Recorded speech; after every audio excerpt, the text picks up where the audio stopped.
Well, hello, good evening, and welcome to the program. This is Daily Politics on Trust TV. I'm Abdullahi Ahmed. Thank you most kindly for joining us. Tonight, we focus on the rising tensions following U.S. President Donald Trump's remarks calling for the designation of Nigeria as a country of particular concern. The move has sparked outrage, divided public opinion, and put diplomatic channels under huge scrutiny. The big question is, what is driving this renewed push, and is military intervention a bluff or a possible reality? Join the conversation virtually is investigative journalist David Hundeyin, who will help us navigate and provide some insight into the controversial designation, as well as what this could actually mean for not just Nigeria-US relations, but Nigeria's national cohesion. David, good evening, and thank you most kindly for joining us. Good to see you again. Good evening. Thank you for having me. Right. As a Nigerian, your 2 cents on this one, because Nigerians have been polarized by the conversation, the claims, the counterclaims, the explanations from in and out of the country. What is your 2 cents about what is playing out? Well, Nigeria is unfortunately turning into the proverbial grass in the fight between two elephants. The elephants in this instance being the US and China. There's a global trade and geopolitical conflict going on, and unfortunately, we happen to be right in the middle of it, even though we don't seem to realize it. And I've tried to explain this in very simple terms in the past, that basically most of today's technology and all of tomorrow's technology is centered around rare earth minerals, right? So yesterday's technology was centered around the internal combustion engine, so it was centered around oil.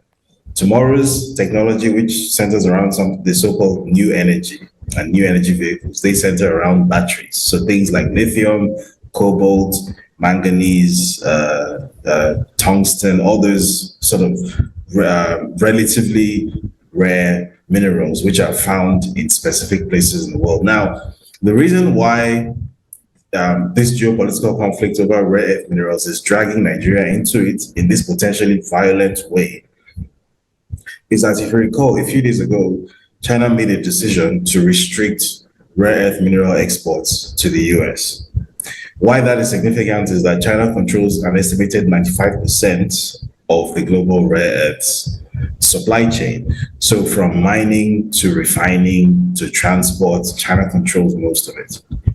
So in response to that, you saw the US Trade Secretary, Steve Bessent, coming out and saying that the US intends to build out its own rare earth mineral supply chain in response to China's export controls. Now, for those who don't know, the actual process of finding rare earths is not that difficult, because even though we call them rare earths, they're not actually that rare. What makes them rare is that it is extremely difficult and environmentally toxic and hazardous to refine them from the state that they are found in nature. China is the one country that has figured out the technology behind refining these rare earths in a way that doesn't totally destroy the environment. So if you need these rare earths, but you can no longer get them from China, so you need to refine your own rare earths somewhere else. Are you going to do it in your country and destroy your own environment? Or are you going to do it in a place where they are found plentifully, where you can outsource the environmental destruction and devastation to, and it becomes somebody else's problem? And obviously, the American mind has made that, the same kind of decision that it has made for the past 500 years, that it's going to be somebody else's problem. We will extract the benefits and leave the costs for someone else. And that someone else in this instance is Nigeria. That is the basis of all of this. It's, unfortunately, for those of us who have this unfortunate idea that this has something to do with who is Christian or who is Muslim, or that Donald Trump cares about a creature known as a Nigerian Christian, regardless of whatever it is that he has to say on social media, those people need to wake up. Because in the real world of geopolitics, which we are witnessing, that is what is going on. There's a conflict over rare earth minerals, which is also a conflict over technology, which is also a conflict over who gets to rule the world in our lifetime. And that's what is going on. Nigeria has been designated being that the northern half of Nigeria has a lot of these rare earths in abundance, Nigeria has been designated as one of the countries that will be sort of used as a staging point for extracting and refining these rare earths, so that all the environmental and social costs of doing that are our problem, and then the refined product is taken to the US and is used to their industrial and military and economic ends. Right. That is what is going on. So this Kabuki theater show that Donald Trump is putting on, where he's saying, oh, you're killing the Christians, and if you don't stop doing that, and then it's defined very vaguely what the supposed conditions for stopping even mean. This is all a Kabuki theater show. This has all been predetermined, that we need to create a pretext to go into this country to take something that we want. And this is the pretext that we're going to explore. And this is why we're doing it. So regardless of what anyone does or doesn't do at this point in time, it doesn't matter. The decision has already been made in Washington. This is an economic and political decision that was made without our input. So from a Nigerian point of view, the only thing that anyone should be doing right now, anyone who has access to any international institutions or media or pressure or political power or whatever it is to make the point that Nigeria is a sovereign country. Right. So regardless of whatever Mr. Trump might claim is or is not happening in Nigeria, it is not the US government's prerogative to determine what is or is not a solvable or non-solvable issue in Nigeria and how such an issue should be solved. Nigeria is a sovereign country. If the US government, if the US as a country has a problem, for example, an internal problem with how it treats Black people, I've never seen the Nigerian government make noises about going to carry out potential airstrikes in Philadelphia to punish the US for treating Black people a certain way historically. Because we understand that even if we might feel a certain way about that, it is an internal issue in a sovereign country, and you have to respect that. Right. So that is the only point that matters, and that is the only point of defense that has any chance of succeeding. Because if you are to debate people like Trump using the false premise that they are constructing for public consumption, which is whether this is Christian or not Christian, whether this is Muslim or not Muslim, you are going to lose that debate, because it's a debate which is based on a fundamental dishonesty. It's based on a fundamental untruth. Right. Okay. And it's a debate that is deployed in very bad faith. Right. Okay. Just to double down on the conversation that is happening inside of Nigeria, a lot of people listening to you right now would say, well, David is talking about something secondary, but what about the primary issue? On face value, are you discounting the reality of some Nigerians who believe that the claims that have been made domestically as well as internationally has some merit? And if that's not your argument, what about the merits of the issues at play here? Nigeria's insecurity, the concerns about some communities who feel targeted by terrorists, as well as all these other criminal elements that has made life unbearable for the most part. I don't think anyone can deny, and I don't think it would even be a sensible thing to do, to deny that there is, in fact, a huge problem with violence especially in the northern half of Nigeria. I think we've spent the past decade and a half just waking up every day and being inundated with news and stories about things happening. We've seen all these images, we've seen all these videos over the past decade and a half. These things happened. They absolutely did happen, and they are absolutely still happening. But what people need to understand is that that is a completely separate issue from a president of a foreign country making military threats against a sovereign country, right? The US government is not Nigeria's daddy. The US government has no right whatsoever to make noises about invading someone else's country or taking military action in someone else's country for whatever reason. As long as that country hasn't made itself a threat in military or otherwise, a threat in a military sense or otherwise to the US government, it is not the US government's prerogative to then say that, oh, we might carry out airstrikes, or we'll send in ground troops, or we'll do this if you don't do that. That is not how there's an entire infrastructure of international law that makes it such that The post-1945 world does not operate on those rules.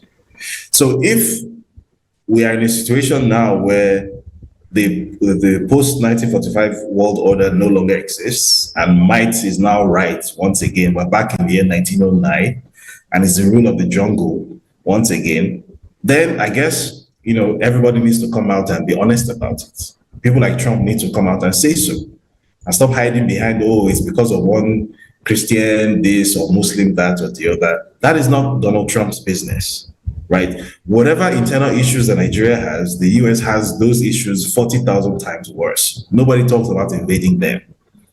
So just because Nigeria happens to be a weak state without nuclear weapons doesn't then give anybody the right to start making these noises. Now, from an internal point of view, I know that people, especially people who have been victims of this violence, this probably is not what they want to hear, right? But what those people need to also understand is that just because you have somebody who appears to be giving voice to your grievance or who appears to be fighting for you, quote unquote, doesn't mean that what this person is doing isn't going to end up making your life 2 times worse than it already is. Because no matter how bad you have it, I assure you it can and will get worse.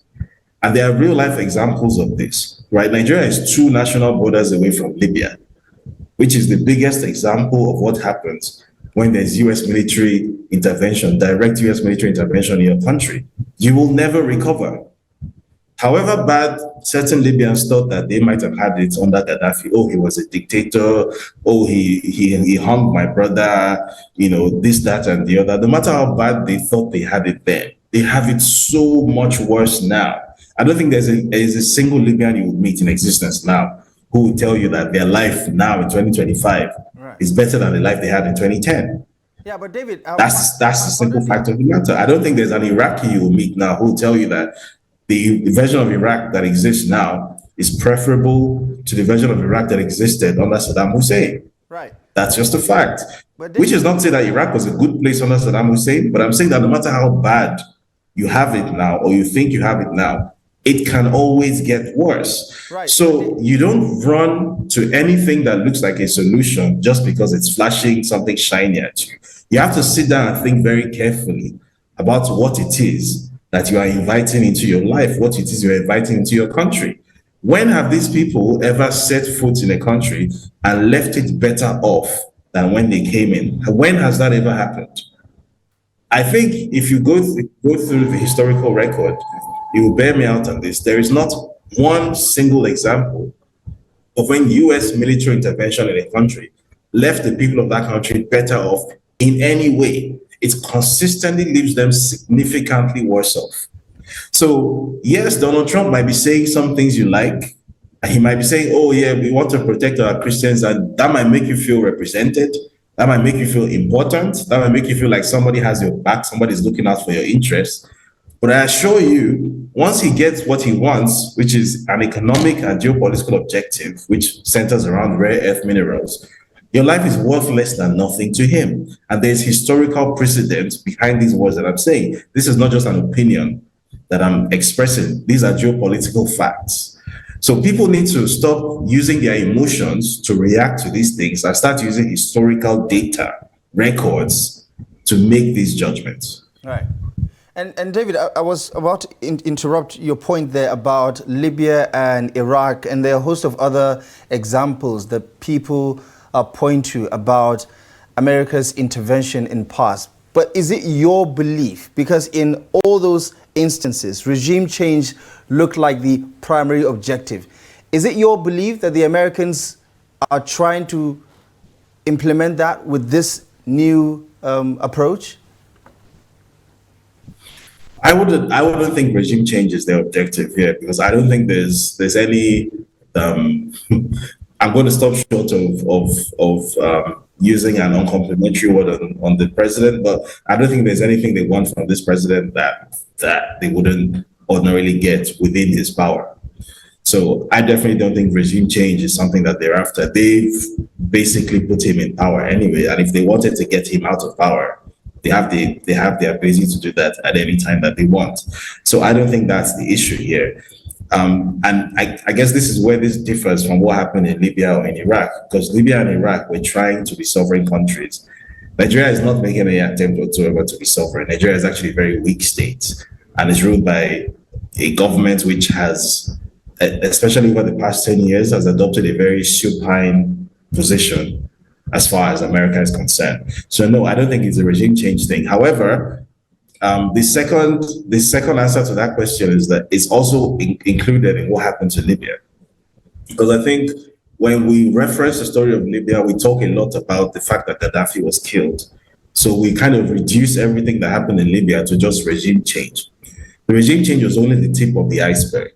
Because what people don't realize was that in the name of fighting against Gaddafi, this NATO coalition flew 7,000 bombing missions into Libya over 8 months. 7,000 bombing missions. I didn't say 7,000 bombs. I said 7,000 bombing missions. So the total number of bombs that could have been dropped could have been in the tens or hundreds of thousands. And what did they bomb in Libya? They bombed roads, factories, schools, hospitals, skyscrapers. They bombed the Great Man-Made River Project, which was, for those who don't know, it was a project conceived by the Libyan government to use this vast aquifer of fossil water under the Sahara Desert to basically regreen the Sahara, which would have rolled back a lot of the effects of like this desertification and whatnot, which we are suffering in West Africa. Essentially, this would have changed the economic story of West Africa, in addition to the other things that Gaddafi's Libya was trying to do. So ask yourself, why would this NATO coalition go and take such great care to bomb such a project into the Stone Age and make sure that it never meets the light of day? Why would it do that? So it wasn't just about Gaddafi or getting rid of Gaddafi. It was about ensuring that Africa remains in a certain economic and political situation in the world. Africa has been assigned a specific role to play in the global economy, which is to be the place that you get cheap raw materials from endlessly. That is the role that has been designated for Africa. Now, if you have this country with this leader that is trying to set up an African monetary fund to replace the IMF and its predatory practices in Africa, is trying to set up a gold-backed African currency, Pan-African currency, so that 54, or at the time 53 African countries can trade seamlessly among themselves and become the world's largest free trade area. And then they are trying to regreen the Sahara to essentially turn this desolate, maybe quarter of Africa into an economically viable place. That changes the entire economic narrative of Africa and turns the global economy on its head. And that's what was done. So now ask yourself, what parallels can you draw between the moves that were being made in Libya then and some moves that are being made in Nigeria now? Can you think, for example, of, say, a large-scale infrastructure project in Nigeria of recent that has threatened or has actually started changing the global economic dynamic? Say, for example, the world's largest single trade oil refinery, which has now started reversing the economic relationship between Africa and the US, where for the first time in 500 years, you saw a headline earlier this year that the US has now become the largest supplier of crude oil to the Dangote refinery. So essentially, instead of having Africa being the supplier of the raw material to somewhere else where the economic value is captured, you then have the so-called global north sending the raw materials to Africa so that the economic value is captured by some man in Lagos, some Nigerian man called Aliko Dangote. Does that strike you as something that these geopolitical actors will see as something that is in their interest, something that favors them? So when you put this picture together, it doesn't take a genius to work out that if you invite these characters into your country, whether or not they get rid of the president or not is the smallest part of the equation, because that's not actually what they're interested in. It's not just a regime change operation. The idea will be to completely cripple the ability of Nigeria to act as a long-term economic lever for Africa or for Black people in general. That's exactly what will happen. You've started seeing these people making noises and flying kites on social media talking about setting up US military bases in Port Harcourt. So please ask me this. When has Port Harcourt ever had a problem with Boko Haram or with terrorism? What is the distance between Port Harcourt and, say, Borno or something? Why are they not talking about setting up bases in Yobe or in Borno? So why is it Port Harcourt? What are they looking for in Port Harcourt, which is by the southern Atlantic coast of Nigeria, where Boko Haram has never been to? So again, it doesn't take a genius to work out what is really going on here. And I wish more people would pay more attention to these things as they're happening. Right. There are a lot of people listening to this conversation and perhaps nodding in agreement, but I'm sure you will not be surprised that a lot of people would disagree with your points and say, listen, our main focus is our brothers and sisters who have lost their lives, and we think whatever this situation is, however you categorize it, is a necessary evil because it is shining a light on an issue that is costing people their lives on a day-to-day basis. However, talk to me about Trump's position, because he seems to be quite consistent on this one. His first time in office, he has re-echoed this same sentiment to late President Muhammadu Buhari at the White House when they had a sit-down. I mean, going head-to-head, making that bold accusation about a Christian genocide. So some would say there's some sort of consistency. A couple of months, 8 months down the line, 9 months down the line into his second term in office, he's re-echoing that same sentiment. So some would say there's consistency there. So it's maybe the Dangote refinery is not necessarily an issue because back in 2020 or so, he's actually re-echoed this same sentiment. But talk to me about why Nigerians, at least to some degree, do not concern themselves with America's quote-unquote ulterior motives, and they see this move as a necessary evil. And if you have to put it, do you think this military intervention is a bluff, or do you think it's just a strategic move to get the Tinubu administration to play ball? So in answer to your first question, I think the unfortunate reality is that there exists a very large number of Nigerians, both in the north and in the south of Nigeria, by the way, who have this very mistaken, very unfortunate belief that their savior lies elsewhere, that their salvation lies elsewhere. So be it some big daddy in Washington, be it somebody in Dubai, that there is some savior coming to save them from somewhere. A lot of Nigerians have this very, very sad idea.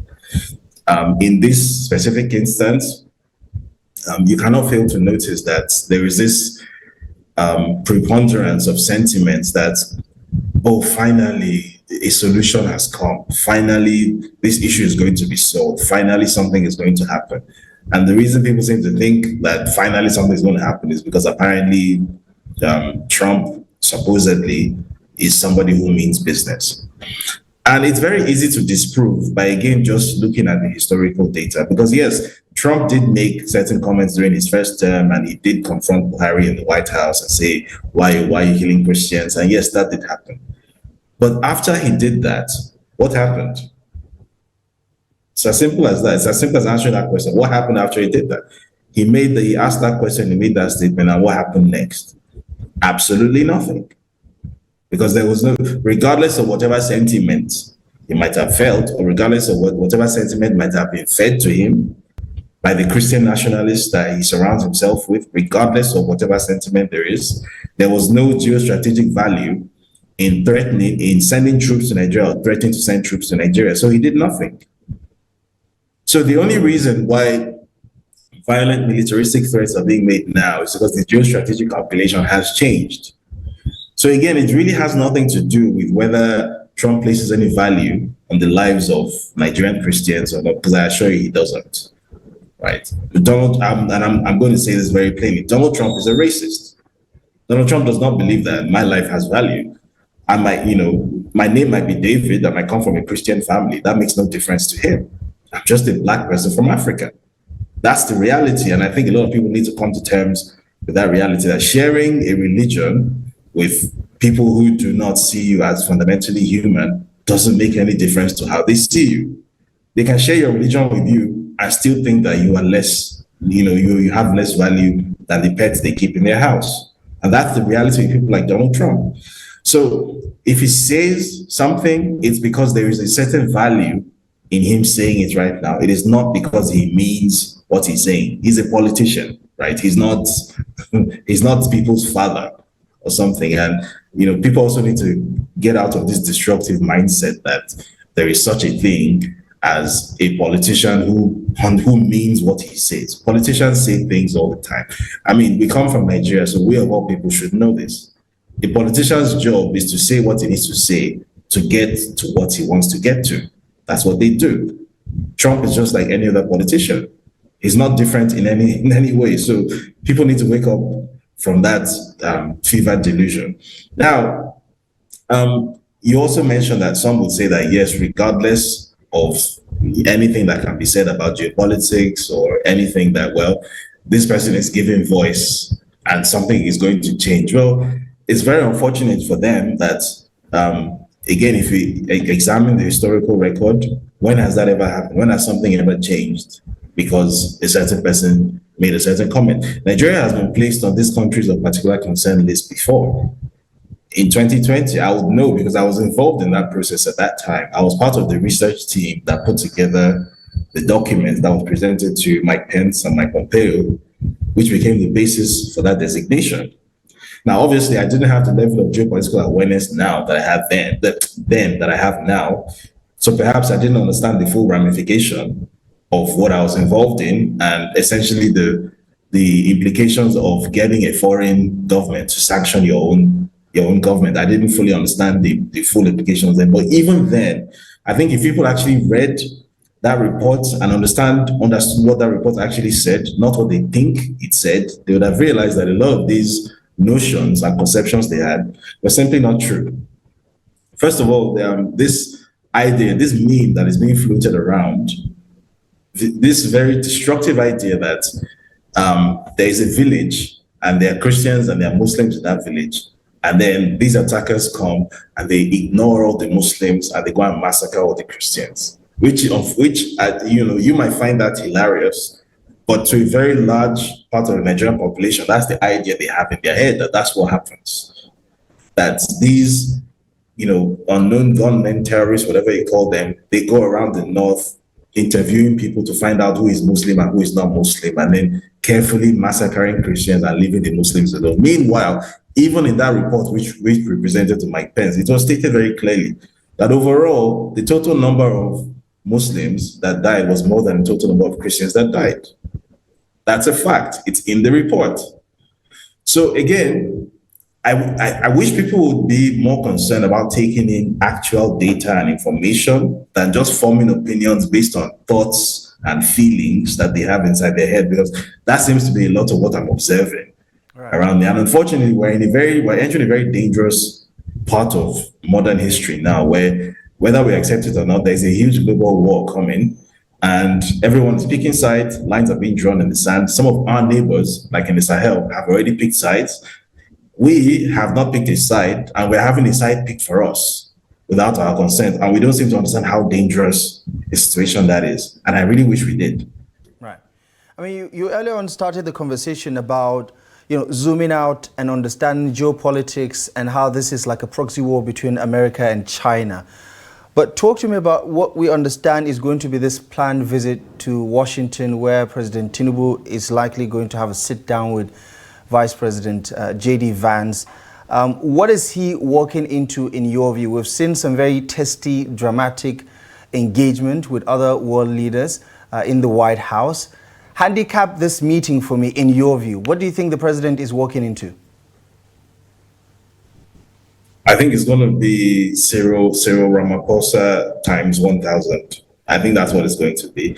I think J.D. Vance is probably looking for his own little moment in the sun, because I think it's pretty well known by now that he actually intends to run for president in 2028. And he intends to sort of ride this Trump MAGA wave that has been manufactured. So I guess this is his own way of getting his name in the lights, getting his moment in the sun. Because the mileage that Trump's people got out of the episode with Ramaphosa, I'm guessing that is red meat for the political base. So I think that's exactly what's going to happen. I think, again, all of this from an American point of view is kabuki theater. It's already been predetermined. So they're going to come in, they're going to make a big show and dance of being the big man. And the Nigerian president, unfortunately, is also going to play the role that has been set for him, which is act very humble and supine and make himself small and basically do yes sir, yes sir. That's what's going to happen. And eventually they're going to, come out, shake hands for the cameras and say, yes, we got so and so commitment, we got so and so agreement, we got so and so concession from him, and yada yada. That's what's going to happen. Ultimately, I'm guessing that the goal of that meeting really will just be to project a certain image of dominance, of strength, which I'm guessing is what the whole militaristic posturing is all about. But overall, the actual geopolitical goals, the actual military and economic goals, I think they're already well on their way to getting anything that they want, really. And this is all theater, not for our benefits, not for our entertainment, but for the benefit of their political base back home. So I think we're just going to witness the Nigerian president walking into an ambush and him pretending not to know that he's walking into an ambush, and then it's going to be, all manner of genuflection and whatnot. And then there'll be some little recrimination in the media afterwards, and it's going to end at that. And we've seen this before. Right. I mean, the Trump administration or presidency prides itself on some of the deals that it's been able to make, whether it's with Saudi Arabia, whether it is with what we've seen in Gaza, with the recent war over there and the heavy death toll and everything in between. I mean, Trump is the quote-unquote deal maker. Do you think this could be the opportunity to strike those deals? When you talk about those rare earth minerals, what's happening with the Dangote refinery and everything in between, do you think this particular visit could seal the deal for America and we could see a de-escalation after President Tinubu's meeting? I think it's very likely. I think, again, they've pulled stunts like this multiple times. So I think that's exactly what's going to happen.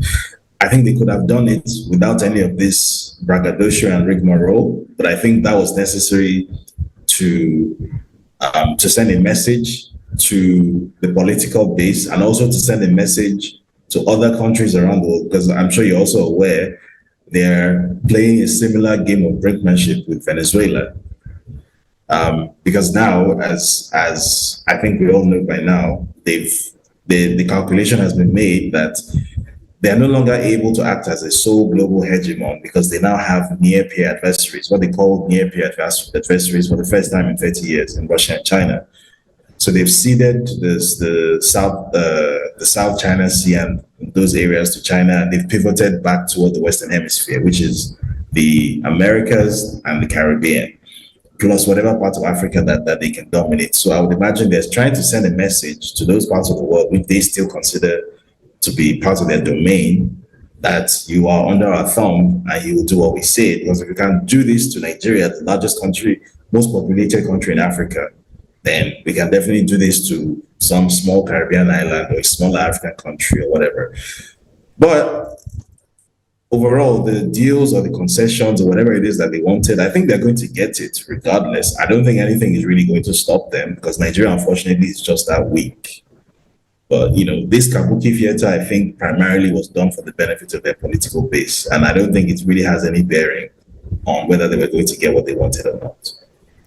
Some have also analyzed it from internal American politics. They see this as a broader effort on the part of the Trump administration to appeal to its large Christian base, because the Christian base in America see Nigeria from a religious perspective. What are the chances that if there are no boots on the ground, if the Tinubu administration is able to pacify the administration, that same base could be disappointed with the outcome because their interest might not necessarily be economic, as the case may be? Well, it's with all due respect to that base, it's not the hardest thing in the world to manipulate them. So all Trump needs to do is get the friendly parts of the American mass media to report or over-report over a short period of time that there's been this dramatic improvement in security for Christians in Nigeria and whatnot, and this base will eat it up.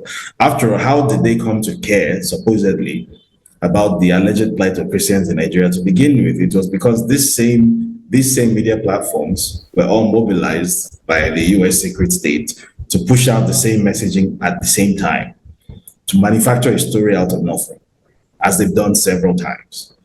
So it wouldn't be the hardest thing in the world to manufacture another story out of nothing to say that, Trump has done it again. He has saved all the Christians in Africa.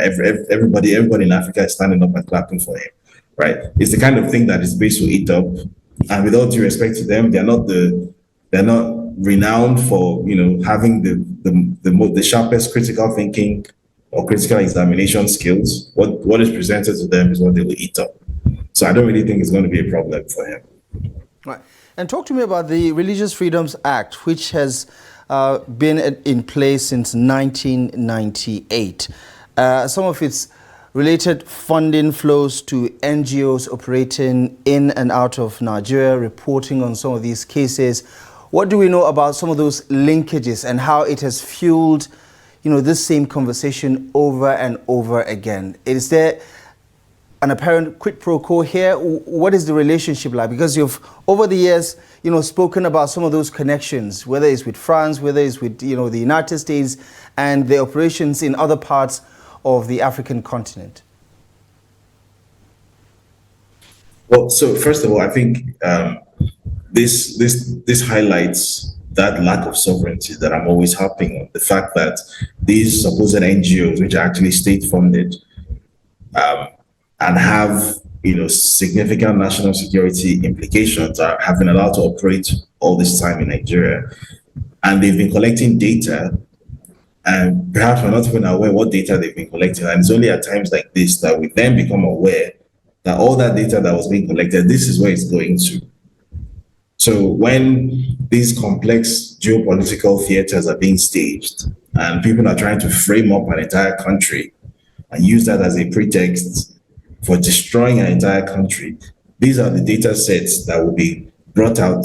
These are the data packages that will be consulted. These are the things that will be used as references to justify certain things.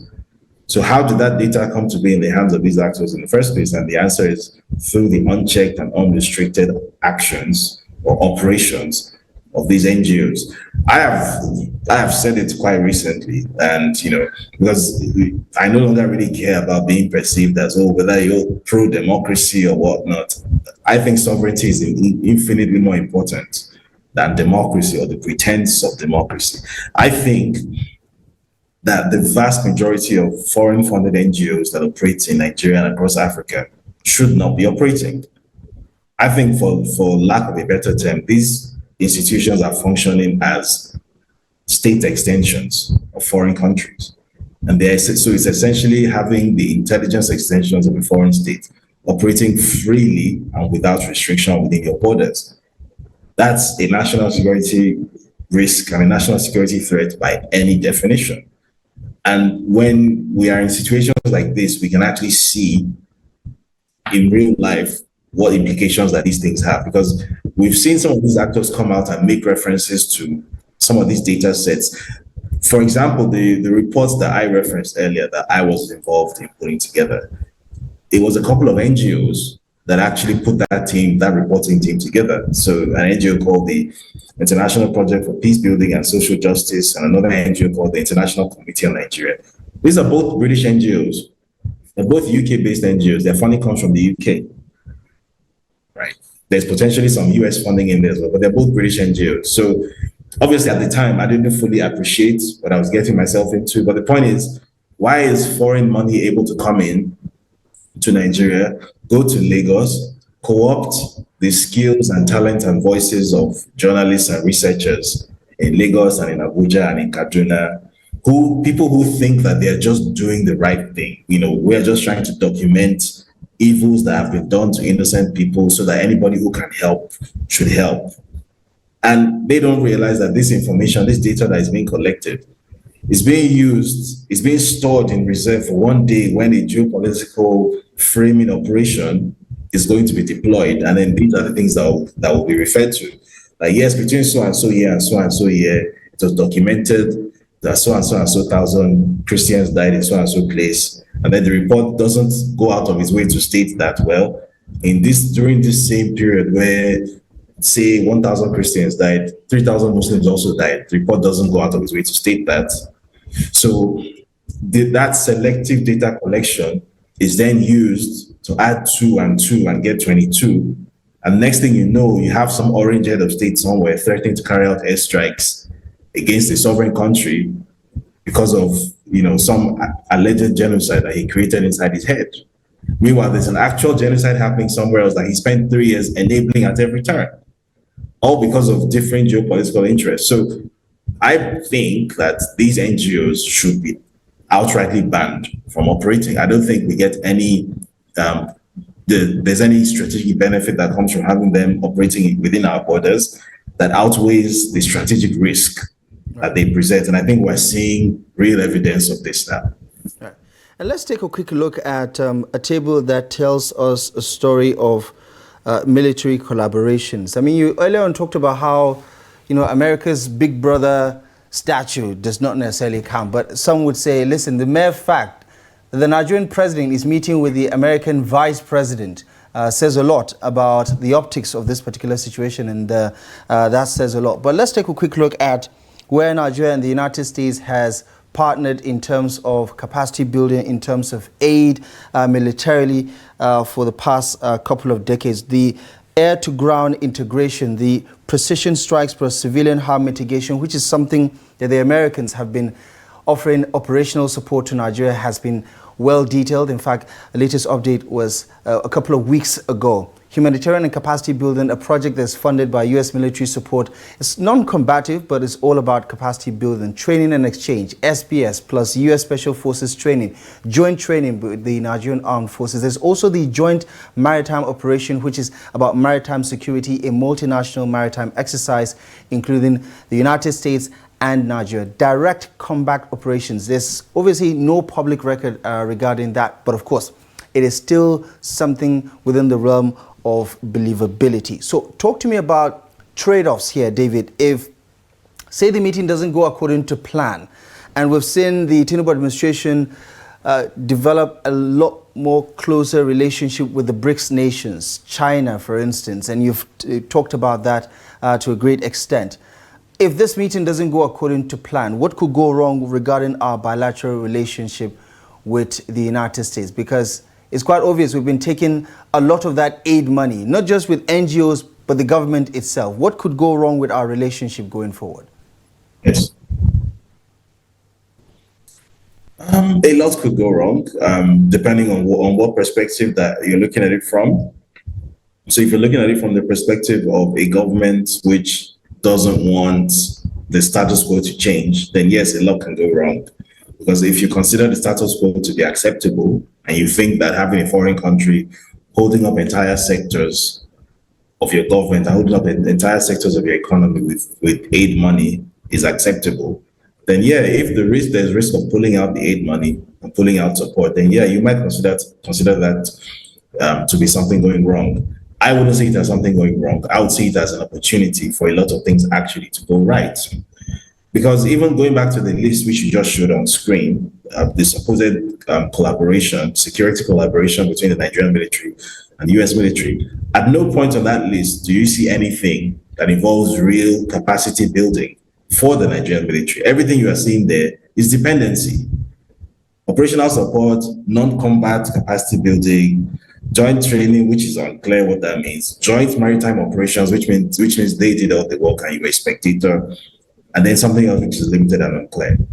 They're not selling you actual, real, up-to-date weapons. They're not giving you that capacity, right? So, for example, even the aircraft that they no longer use, such as the F-16s, for example, they are trying to retire their entire F-16 fleet.